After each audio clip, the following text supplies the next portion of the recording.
Hello everybody, standing behind me is the infamous Leo's Red Lion, a place that I've had many memories, many gigs, done an EP release here, done a photo shoot here, I've done the works here. I've kindly asked Terry, the landlord, who I even played at his birthday, there you go, if I can do the air raid shelter here, and he kindly said yes. He's given me a bit of extra information on it. There is still a mystery as to what it was really, the date of it, so we're just going to say Second World War air raid shelter. The rest of it I'll fill you in when we're in there. So let's take a look at this wonderful air raid shelter of Leo's Red Lion. See you in a minute.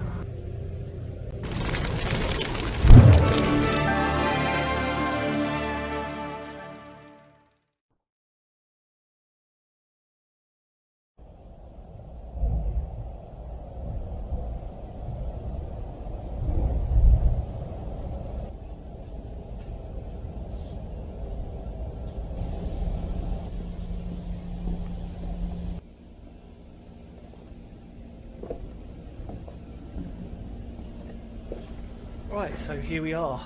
We're at the entrance. There's two entrances, which I'll talk about in a minute. And yeah, pretty crazy. So we're sort of at the bottom. It's kind of weird because I was sort of saying to Terry, it's kind of weird that I've gigged up there, I've gigged behind, kind of gigged everywhere in their pub. It's brilliant, really. Right, okay, let's take a look.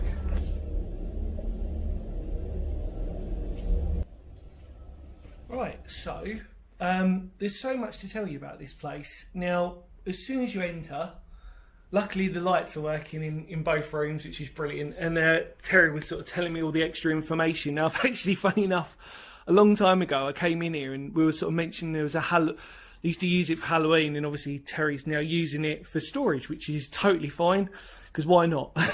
If you've got an air raid shelter / bunker, why don't you use it for that? So yeah, the condition is actually really good in here, considering. I always said to Terry, like, you know, I've been in worse, so it's all fine. There's two rooms that split off into a side room here. Now, interestingly enough, there's no toilets, but there is a little pea chute type of thing, you know what I mean, sort of thing. So a little gutter that's out there. So no toilets in here, but here we are. Some vent there, from what I remember him saying. And just incredible, really. Huge concrete. I mean, it is a proper, we're talking proper structure here.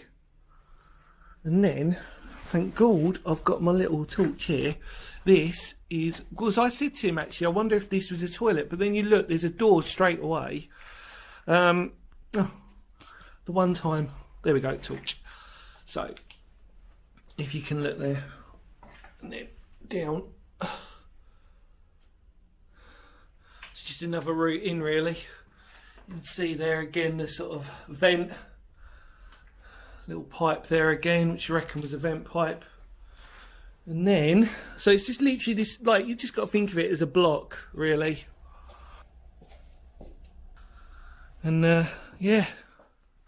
All the Halloween stuff we were sort of mentioning. But it's just literally that. So it's not anything else. That's another way in. So there's sort of two technically entrances. There's one there, and then there's the one that I sort of walked through. But yeah, labelled as an air raid shelter / bunker. Now, there's the vent there. I can't remember if Terry said we can go out this way. Yeah, so when you do, you can see that's the door open from where I came out of, and then this little corridor here, and that is it.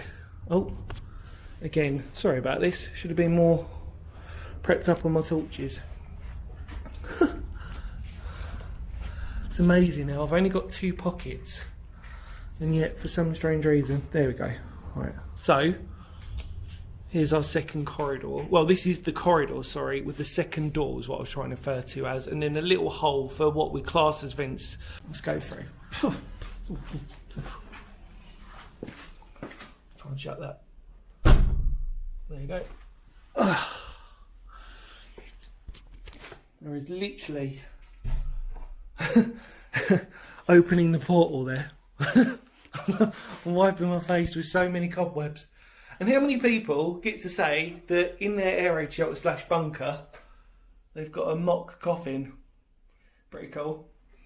2, sorry, I didn't even notice. See, 2 mock coffins.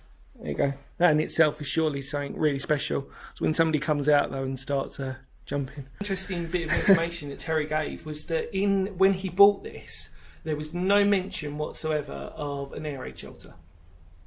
So that's pretty unique, isn't it? What I find really interesting about this is it is really well built for one. I mean, it's really thick. The walls are proper walls. I mean, they've done a really amazing job in here of using this. You know, I mean, you'd definitely be really well protected in here. There's no question about it. But it's just absolutely incredible. Again, it is dark. But isn't that absolutely amazing? So the Red Lion's very own air raid shelter. And I was sort of saying again to Terry, we had a wonderful conversation. We were sort of saying that, you know, I wonder how many people from the Red Lion sort of know this. And my friend Tom, who you may have seen it before, actually, we did Henleys together. We know about it. I think a lot of people sort of knew, but they didn't really sort of pay attention. We were sort of saying that even the people who have come down here before and used it for like Halloween dress up and everything else before they go out and perform and everything, I wonder if they actually know what this was. It was just a sort of spare room, really. It's almost the equivalent of, you know, what we talk about before when we go into these basements and cellars, that predominantly people know them as for being their cellars and basements, but what they don't know is that they're actually air raid shelters. But the difference on this one, and I do stress this, the difference on this one is that this is unlike any other one that you can find in a pub, because normally a pub would be the cellar. And let me take you out and show you why this is a little bit more important. Because, as you can see, this is proper concrete. There's proper slabs here. If you can see that. This is a proper job on here. And again, obviously putting up the turf here. I mean, you're extremely well protected. And you see these blocks? Can you see? So, I mean, they're huge. And they're just been placed in there. It's amazing. Which makes me wonder, like, if this was actually more than what it should have been. Because it's incredible, really. I mean, I don't even know how many people this would have held. No idea. I mean, again, because there's a lot in here, I mean, even Terry was sort of saying that it's hard to sort of get a true picture of how big this is, because, well, we all know, don't we, that when we're sort of like, we've got a lot of clutter, it's only when we remove it that we realise how much space we've got. But when you look up here, you can see these huge you can see the wire meshing that goes through to make the framework of this, and obviously they poured the concrete over. Brilliant. So incredible. Really grateful that I actually had the opportunity and the privilege to come down here and actually do this. So you've seen that door leads out into the corridor there. That's a vent from what we reckon. Goes out. No toilet from what we know. Another little room there, sort of thing, with an entrance, as we were sort of specifying. And then proper, looks like some really old vents there. And that's it. Brilliant. There's our light switch that works, which is always good. Brilliant.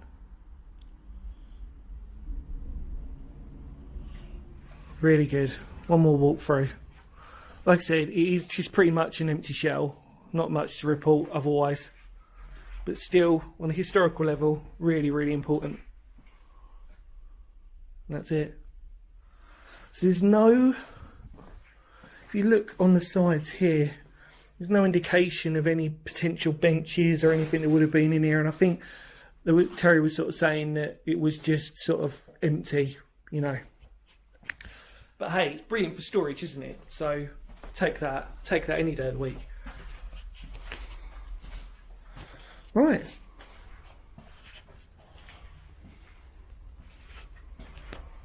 Well, there you go. Pretty cool, wasn't it? I've got to turn the lights off, shut the door.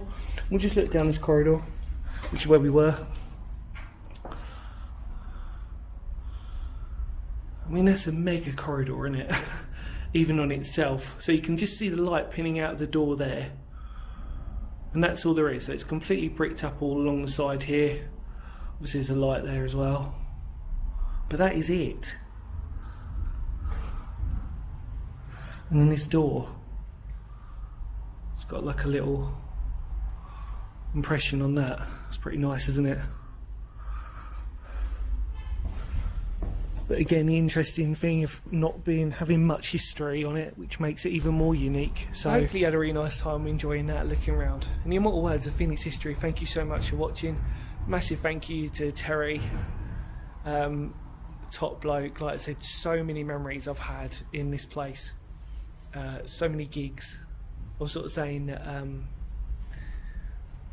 had a photo shoot down here, literally in that basement there, where it says no entry. Headline shows here, played in all corners, there, even in the bar and on the main stage. Also, I was thinking about this the other day when I was coming here. Also, we did an EP launch here for an EP called Forever Is a Lie. There you go. We did an EP launch here, packed it out, sold it out. So a load of memories here. My first ever gig, in fact, was 20 years ago. I looked in my records and this is one of my first ever bands. We played here 20 years ago.